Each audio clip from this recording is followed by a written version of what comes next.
Hola a todos, bienvenidos al canal. Hoy les voy a contar cuáles fueron mis mejores lecturas de esta primera mitad del año 2026. En realidad, yo encuentro que leí poco, sí, pocos libros, pero buenos libros, de lo bueno poco dicen por ahí. Creo que elegí bastante bien mis lecturas, en realidad todas me gustaron mucho, pero siempre hay unas que gustan más que otras. Por eso, en este video lo que voy a hacer es hacer un top 10 e iré colocando los libros de los que menos me gustaron hasta los que más me gustaron, hasta el número 1, mi libro favorito de esta primera mitad del año. Por supuesto que todos los libros que mostraré en este video están totalmente reseñados en el canal, por lo que aquí solamente daré una sinopsis cortita de cada uno de ellos. Y también voy a dejar el link de cada reseña en la parte de la descripción. Se me olvida cómo se dice en ese recuadro que dice descripción, que está debajo del video. Bueno, ahí voy a dejar el link para que si les interesa alguno de estos libros en específico puedan ir a la reseña, que es más extensa y más analítica y más detallada. Bien, voy a empezar con el número 10 de este top, que está en manos de Philip Roth y su novela Némesis. Una novela bastante cortita, Némesis, que a mí me gustó mucho esta historia y me sorprendió bastante. ¿Por qué? Porque a pesar de ser corta, me resultó una historia muy profunda.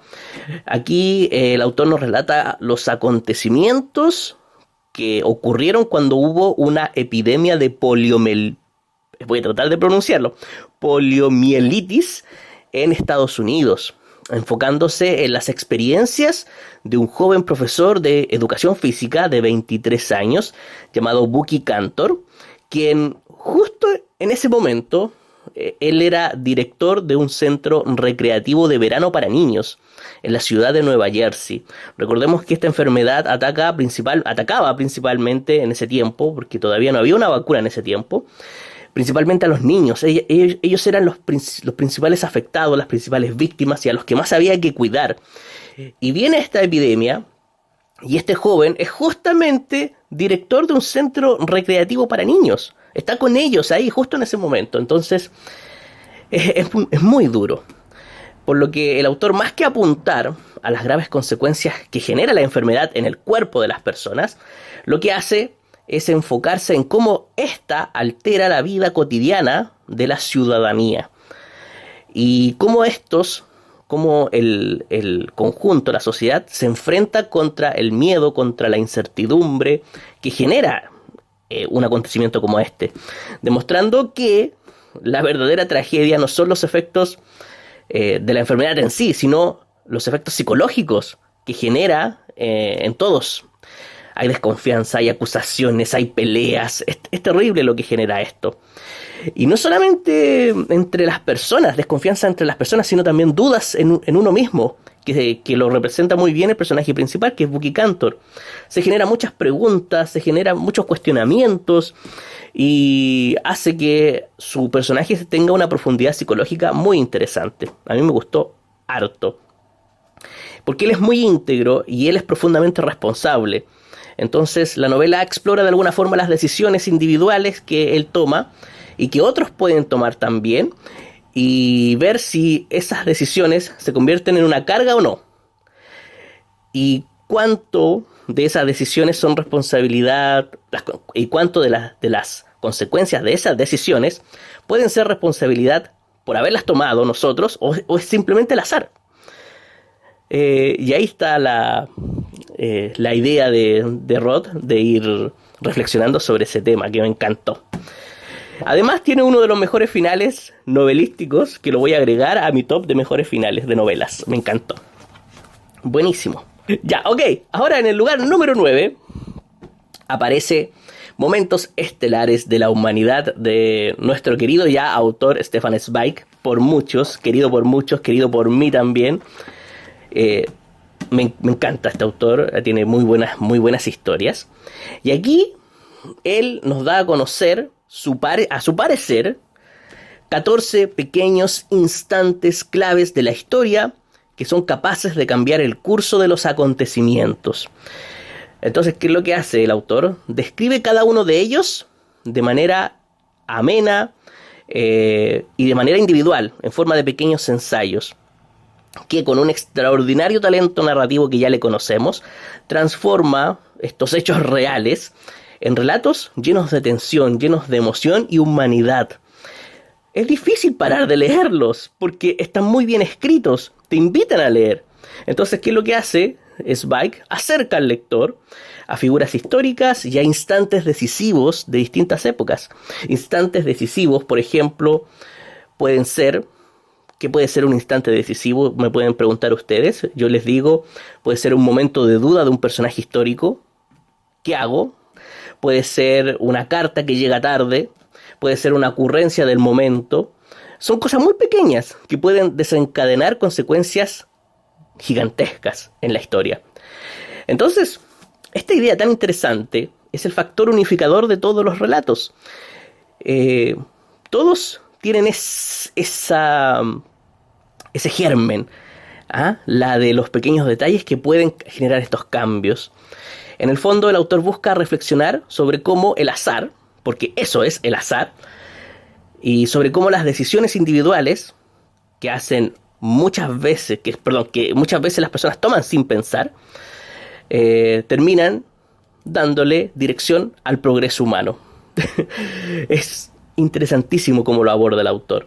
El resultado entonces de este libro es una lectura accesible, apasionante y capaz de despertar el interés tanto por la historia como por también las complejidades del carácter humano, porque de eso se trata, de explorar nuestra naturaleza humana a través de una mirada hacia nuestro pasado. Viene el número 8, Trópico de Cáncer, del tremendo Henry Miller. Hace poco hice un video de traducciones y me preguntaban dónde yo había leído una traducción de Carlos Manzano. Aquí. Este libro fue traducido por Carlos Manzano, me habían preguntado, miren. Ahí está, ¿ven? No cualquiera puede traducir bien a Henry Miller, no es un autor muy fácil sobre todo por cómo escribía él. Esta novela se trata de...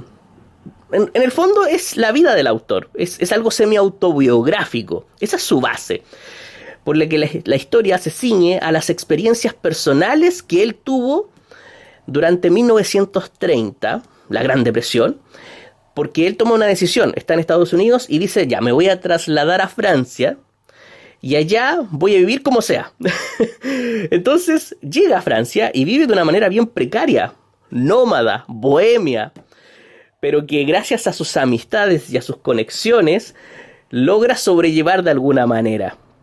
Es una vida bien pobre, yo diría, y bien al límite. Entonces son esas experiencias las que el autor narra en este libro, pero lo hace de una forma muy poco convencional. Va mezclando recuerdos, mezcla reflexiones, mezcla la ficción, a veces usa el tono ensayístico. Es muy interesante la combinación, que sumado a una prosa bastante espontánea, una prosa sin orden, una prosa caótica, sin un sentido lógico, logra una narración que al no tener una estructura tradicional a veces carece de tensión narrativa, esa tensión que impulsa el relato, que nos anima a leer, pero la tensión es sustituida por la energía del propio narrador, su impulso para narrar, quien a partir de la primera persona lo hace de una manera bastante desenfrenada. Su narración es tan energética y desinhibida que construye un relato muy auténtico y uno es empujado por esa energía. Uno va leyendo empujado por esa energía, que no censura ni filtra sus vivencias. Si tiene que describir algo, por muy tabú que sea, él lo explica de forma bastante explícita y lo hace sin problema. No tiene pelos en la lengua este autor, por lo que esta obra en su tiempo fue muy polémica y fue muy censurada. En el fondo, la novela permanece como una especie de manifiesto sobre la independencia creativa que cuestiona no solo la moral establecida, sino que busca reivindicar la literatura como un espacio creativo que no solo es estético, sino que también simboliza la libertad. Si se me escucha un poco rara la voz es porque estoy resfriado. Y si se me traba la lengua también. Y las ideas también. Así que me perdonan si me equivoco de repente. Lo bueno es que ustedes me entienden. Ya. Estamos en el número 7 del ranking. Y aquí coloqué a esta tremenda obra. Me encantó este libro. La trilogía de Nueva York de Paul Auster. Lo amé. Me encantó. Para mí fue una gran experiencia literaria. ¿De qué trata? Es una obra muy singular que desafía constantemente las expectativas de nosotros como lectores. Eso es lo bueno, te desafía. Está compuesta por 3 novelas, por eso se llama la trilogía de Nueva York, y 3 novelas que están conectadas temáticamente temáticamente, yo diría que están conectadas temáticamente, y que además están conectadas porque todas se desarrollan en un mismo lugar, que es la ciudad de Nueva York. Entonces, los 3 relatos, en un inicio, parecen ser del género detectivesco, del género policial. Pero eso es solo un punto de partida que usa el autor para explorar cuestiones mucho más complejas relacionadas con, por ejemplo, la identidad, con el lenguaje, sobre todo con el lenguaje, con la percepción y también con la naturaleza de la ficción. Juega con eso de realidad y ficción que me encanta. Entonces, los enigmas presentes en esta obra funcionan como mecanismos para plantear, no puedo decirlo, plantear preguntas filosóficas acerca de, por ejemplo, quiénes somos y qué relación existe entre las palabras y la realidad. Eso me encantó. Cómo usa la palabra, cómo coloca la palabra como un generador de realidad. ¿Es tan así o no es tan así? Aquí lo van a saber ustedes a medida que lo lean. Entonces Auster juega deliberadamente con los límites entre autor, entre narrador, entre personaje, creando una experiencia literaria que obliga al lector, a nosotros, a participar activamente en la interpretación de este libro. Porque tú lo vas a terminar y vas a empezar a buscar las conexiones que hay entre todas las historias y a pensar y no te vas a olvidar nunca de estas historias. Siempre lo vas a estar cuestionando, ¿no? Sí, se queda en ti para siempre. Maravillosa obra. Mi primer acercamiento a Paul Auster y máxima nota para Paul Auster, 5 estrellas. Claro, está en el ranking en el número 7 porque hay otros librazos también que leí este semestre. Ahora vamos al número 6 y aquí está La Hora de la Estrella de Clarice Lispector, una obra en apariencia sencilla, pero que me exigió muchísimo como lector, me exigió muchísimo. Lo empecé muy tranquilo yo lo dije en algún video, me relajé, me senté en una silla, me acomodé y dije voy a empezar a leerlo. Y pasé las primeras páginas y tuve que ponerme de pie, apoyarme sobre una mesa, tomar mi lápiz y empezar a subrayar, porque si no me iba a perder. Entonces, ¿por qué digo que en apariencia es sencilla? Porque es una novela corta, miren, es cortísima, no pasa las 100 páginas. Y además, en esta corta extensión de páginas se narra la vida de una muchacha de 19 años que está inmersa en la precariedad, que es pobre, que vive en la marginalidad, pero cuya vida, porque la vida de una persona así no es compleja, no es relativamente muy interesante, es una vida plana, común, es una vida muy común, por lo que su historia no debería ser difícil de leer, ¿verdad? Pero Lispector juega con la narración, crea una voz narrativa que no solo se encarga de contar la historia, sino que también reflexiona constantemente sobre el acto de escribir esta misma historia. Y ahí ya me hizo explotar la cabeza. ¿Por qué? Porque es un narrador que no solo cuenta la historia de la muchacha, sino también cómo él la va escribiendo. Lo que implica muchas reflexiones, convirtiendo el propio acto de narrar en parte fundamental de la obra. Pero no se queda solo ahí, aborda también temas sociales importantes como la invisibilidad de quienes viven en los márgenes de la sociedad. Sin embargo, Su interés no reside únicamente en la denuncia social. Lispector no se queda ahí. Utiliza esa situación para explorar preguntas más universales, que es lo que a mí me gusta. Preguntas sobre el sentido de la vida y sobre la dignidad humana. Librazo. Reseñado en el canal, por supuesto. Bien, continuamos. En el número 5 de esta lista aparece El rumor del oleaje, de Yukio Mishima, una de las novelas más bellas del autor japonés y una puerta de entrada ideal para comenzar a leer su obra. El relato se desarrolla durante la posguerra japonesa, en una pequeña isla de pescadores. Allí se narra la historia de dos jóvenes cuyo amor deberá enfrentarse a los prejuicios, a los rumores y a las expectativas, ¿sí?, de la comunidad isleña. A diferencia del tono más oscuro y obsesivo de otras novelas del autor, aquí predomina una mirada serena sobre la naturaleza, sobre el trabajo, sobre las dinámicas sociales. Mishima retrata con gran sensibilidad la vida en la isla, donde el mar marca el ritmo de la existencia y el carácter de sus habitantes. Su prosa, sencilla pero profundamente evocadora, convierte los paisajes y los silencios en parte esencial del relato. Más que un romance, la novela busca reflexionar sobre la honestidad, sobre la estrecha relación que hay entre el ser humano y la naturaleza, y resalta también el deseo del autor de conservar las tradiciones en un Japón que en ese tiempo cada vez se occidentalizaba a una velocidad muy alta. Eso es lo que me interesa decir de este libro.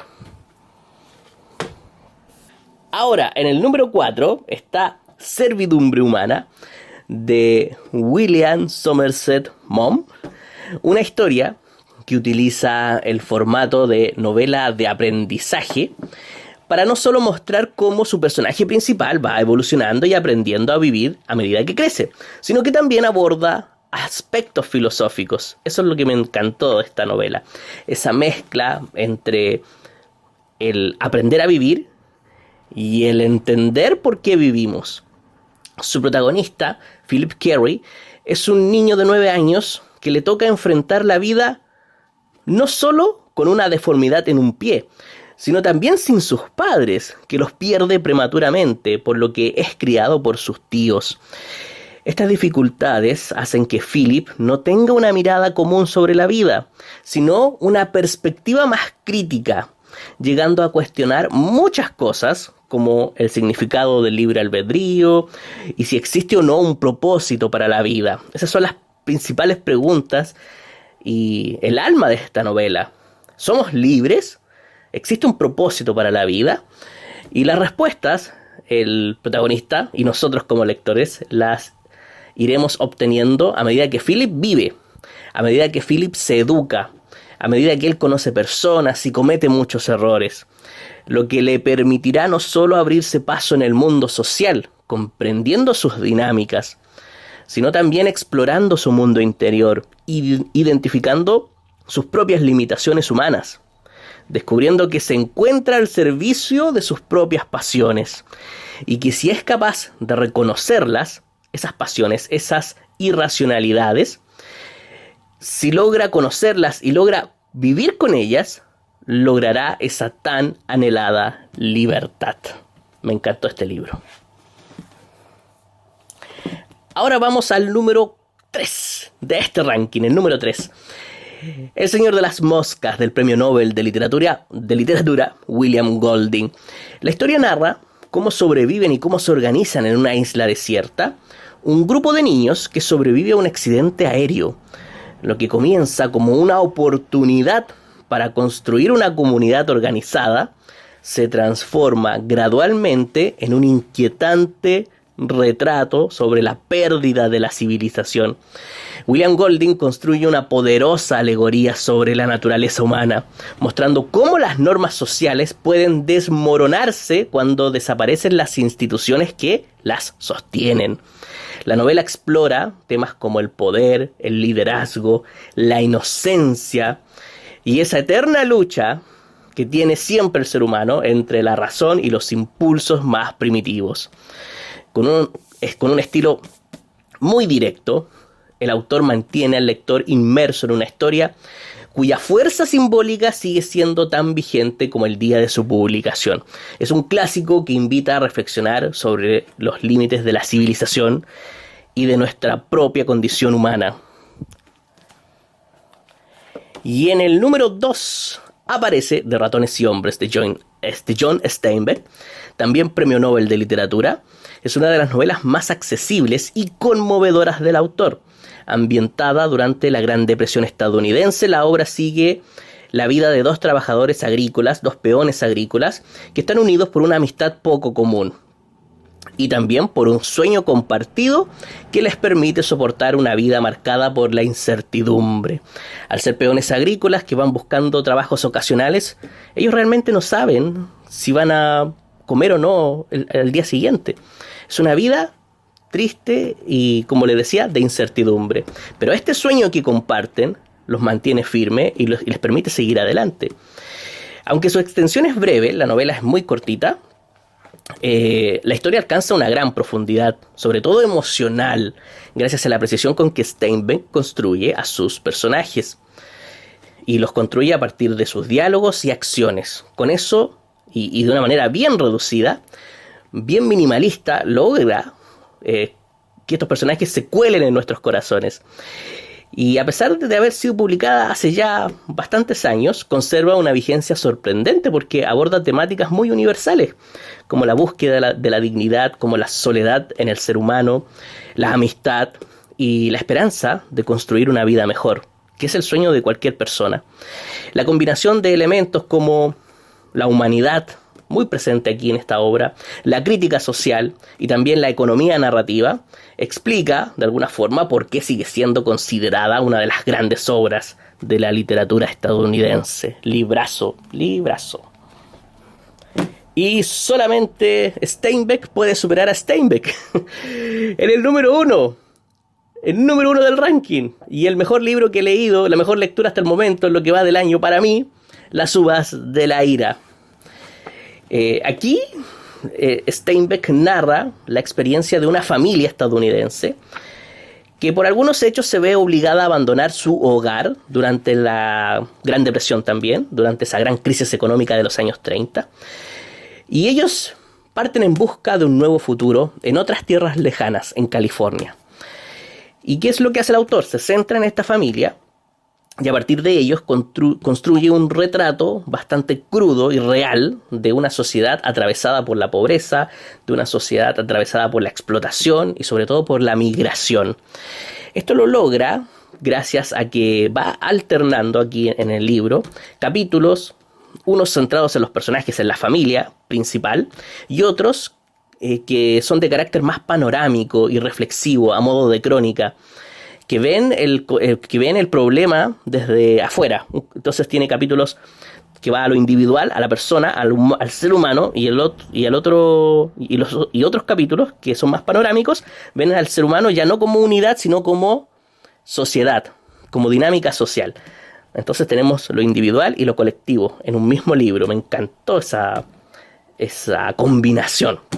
Es un recurso que permite ampliar constantemente la escala de la narración, transformando la historia de la familia en una representación de toda una época. El punto fuerte, sin duda, está justamente en la manera en que el autor combina lo humano, que también estaba en De ratones y hombres, con una mirada amplia sobre los procesos económicos y sobre los procesos sociales que afectaron a miles de personas en un momento clave de ese país. Y a pesar de abordar situaciones duras, que a mí me dolieron mucho, la historia presenta una profunda fe en la capacidad humana para cooperar y encontrar sentido en medio de la adversidad. También uno de los finales más brutales que he leído, porque es muy crudo, es un final muy crudo, pero que abre una ventana de esperanza. Hay personas que me dicen que el final no les comunica eso que a mí sí me comunica, pero yo sí veo una pequeña ventana de esperanza a que los humanos puedan cooperar. Eso. Bien, espero que les haya gustado este resumen de lecturas de mitad de año, que no siempre lo hago, pero este año quise hacerlo. Nos vemos la próxima semana.